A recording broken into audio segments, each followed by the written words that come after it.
Hello दोस्तों, स्वागत है आपका एक बार फिर से हमारे चैनल। और मैं एक बार फिर से पेश खिदमत हूँ आपके लिए एक वीडियो को लेकर, जिसका टॉपिक है थैलेसीमिया।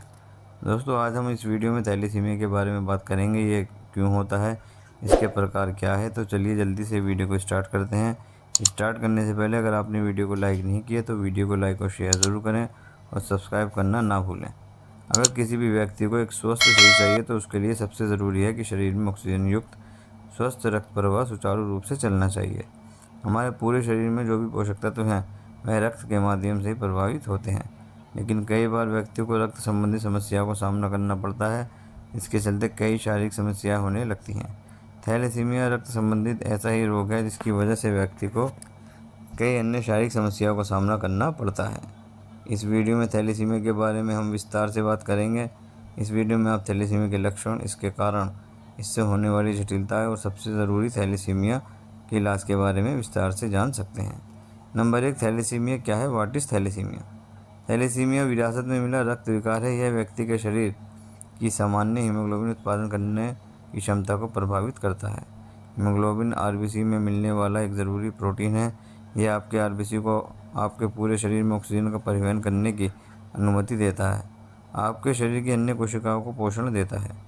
यदि किसी व्यक्ति को थैलेसीमिया है तो उसका शरीर कम स्वस्थ हीमोग्लोबिन प्रोटीन का उत्पादन करता है और उसकी अस्थि मज्जा यानी बोन मैरो कम स्वस्थ आरबीसी का उत्पादन करती है। आरबीसी के कम होने की स्थिति को अनीमिया कहा जाता है, क्योंकि आरबीसी आपके शरीर के तकों तक ऑक्सीजन पहुंचाने में महत्वपूर्ण भूमिका निभाती है।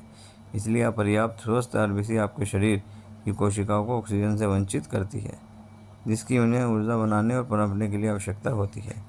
इन सभी स्थितियों के परिणाम स्वरूप व्यक्ति को कई शारीरिक समस्याओं का सामना करना पड़ता है। नंबर 2, थैलेसीमिया के कारण यानी कॉजेज ऑफ थैलेसीमिया।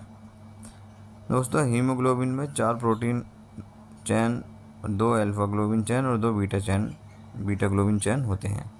प्रत्येक श्रृंखला अल्फा और बीटा दोनों में आनुवंशिक जानकारी या आपके माता पिता से पारित जीन होते हैं। इन चीज़ों को कोड या प्रोग्रामिंग के रूप में होते हैं जो प्रत्येक श्रृंखला को नियंत्रित करता है और आपके हीमोग्लोबिन को नियंत्रित करता है। यदि इनमें से कोई भी जीन दोषपूर्ण या गायब है तो आपको थैलेसीमिया होता है। अल्फा ग्लोबिन प्रोटीन श्रृंखला में 4 जीन होते हैं, प्रत्येक माता पिता से 2। बीटा ग्लोबिन प्रोटीन श्रृंखला में 2 जीन होते हैं, प्रत्येक माता पिता से 1। आपके पास थैलेसीमिया इस बात पर निर्भर करता है कि आपकी अल्फा या बीटा श्रृंखला में आनुवंशिक दोष है या नहीं। दोष की सीमा निर्धारित होगी कि आपकी स्थिति कितनी गंभीर है। चलिए बात करते हैं टाइप्स ऑफ थैलेसीमिया।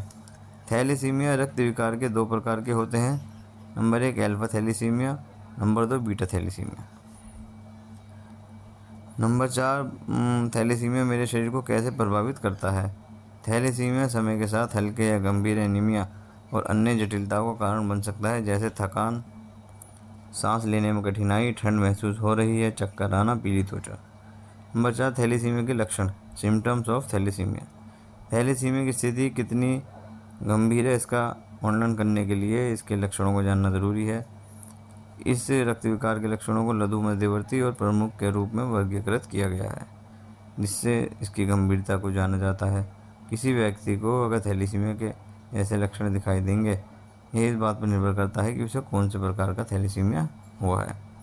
थैलेसीमिया के लक्षणों को गंभीरता के आधार पर 3 हिस्सों में बांटा जा सकता है, जैसे कि एसिम्टोमेटिक यानी कोई लक्षण नहीं, माइल्ड टू मॉडरेट सिम्टम्स, विलंबित यौवन, अस्थि असामान्यताएं जैसे ऑस्टियोपोरोसिस। हड्डियों की समस्याओं को ठीक करने के लिए आपको अंततः सर्जरी की आवश्यकता हो सकती है। यदि आपका तिल्ली बड़ा हुआ होता है तो आपको डॉक्टर को पुली निकालने की आवश्यकता हो सकती है। गंभीर लक्षण, सीवियर सिम्टम्स। 3 अल्फा जीन की कमी अक्सर जन्म के समय एनीमिया के लक्षण पैदा करती है और गंभीर आजीवन एनीमिया की ओर ले जाती है। बीटा थैलेसीमिया मेजर अक्सर 2 साल की उम्र तक गंभीर एनीमिया के लक्षणों की ओर जाता है, जैसे अपर्याप्त भूख, हल्का या पीली त्वचा, मूत्र जो गहरा या चाय का रंग का हो, आपके चेहरे में अनियमित हड्डी की संरचना। रिस्क फैक्टर ऑफ थैलेसीमिया यानी जोखिम कारक। थैलेसीमिया के जोखिम को बढ़ाने वाले कारकों में निम्नलिखित शामिल हैं: फैमिली हिस्ट्री ऑफ थैलेसीमिया,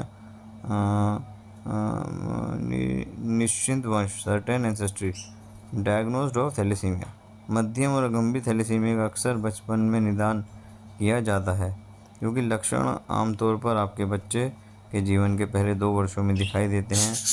आपके डॉक्टर थैलेसीमिया का निदान करने के लिए निम्नलिखित रक्त परीक्षणों का आदेश दे सकता है: CBC यानी complete blood count, reticulocyte count, haemoglobin electrophoresis, genetic fasting. Treatment of thalassaemia. Thalassaemia के लिए मानक उपचार रक्त आधान और आयरन कलेक्शन है। Number 1 blood transfusion, number 2 iron collection, number 3 folic acid supplement, bone marrow stem cell transplant. यदि अपने उपचार योजना का पालन करके और स्वस्थ रहने की आदतों को अपनाकर अपने थैलेसीमिया को प्रबंधित करने में मदद कर सकते हैं। इसमें आप निम्नलिखित उपाय अपना सकते हैं: avoid excess iron, eat a healthy diet, avoid inflation. तो दोस्तों, आज की वीडियो में सिर्फ इतना ही। वीडियो को लाइक और शेयर ज़रूर करें। धन्यवाद।